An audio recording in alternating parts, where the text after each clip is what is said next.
Allez, c'est reparti.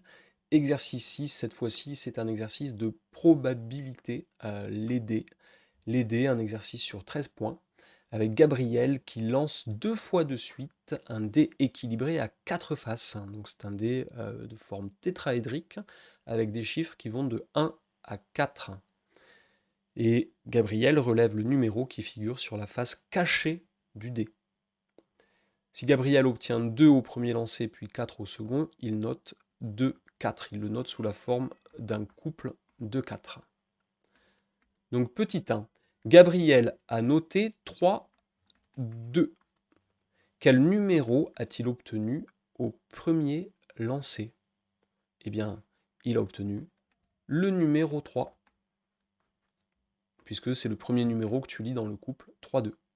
Quel numéro a-t-il obtenu au second lancer? Eh bien, le numéro 2. Alors comme d'habitude, je te laisse mettre la vidéo en pause et répondre aux questions de ton côté. Petit 2, quelles sont les 16 issues possibles de ce jeu?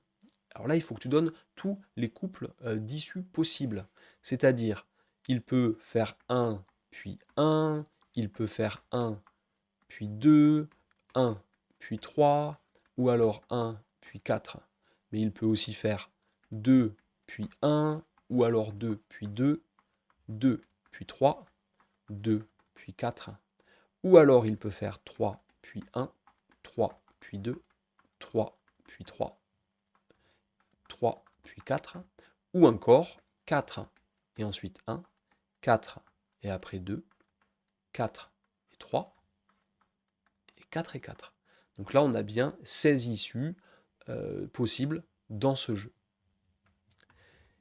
Qu'est-ce que tu peux dire de l'événement A, obtenir 1 en additionnant les deux numéros obtenus?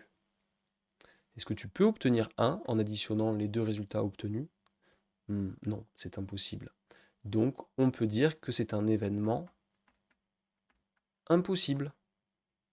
L'événement A est impossible. Très bien.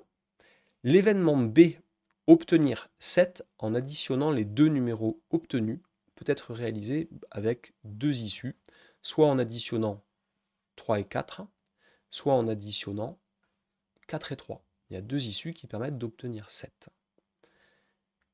Donner les 4 issues possibles qui réalisent l'événement C, obtenir 5 en additionnant les deux numéros obtenus. Et bien là, tu as l'issue 1, 4, l'issue 2, 3, l'issue 3, 2 et l'issue 4, 1. Il y a 4 issues qui, lorsque tu additionnes les chiffres obtenus, qui vont te donner 5. Quelle est la probabilité que l'événement C se réalise? Eh bien, la probabilité de l'événement C, c'est égal au nombre d'issues qui permettent d'obtenir C, donc on a dit qu'il y en avait 4, divisé par le nombre total d'issues, qui est 16.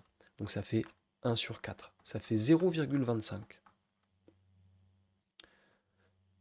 Alors ça, c'est un exercice qui est sur 13 points. Je pense que c'est vraiment l'occasion là de faire un jackpot de points. Ouais, un jackpot de points, c'est bien ça l'expression. Mais très bien pour celui-ci. Je pense que, enfin, j'espère que ça va pour toi, que tu es à l'aise avec le vocabulaire. Et puis si tout va bien, eh bien, tu peux passer à l'exercice suivant.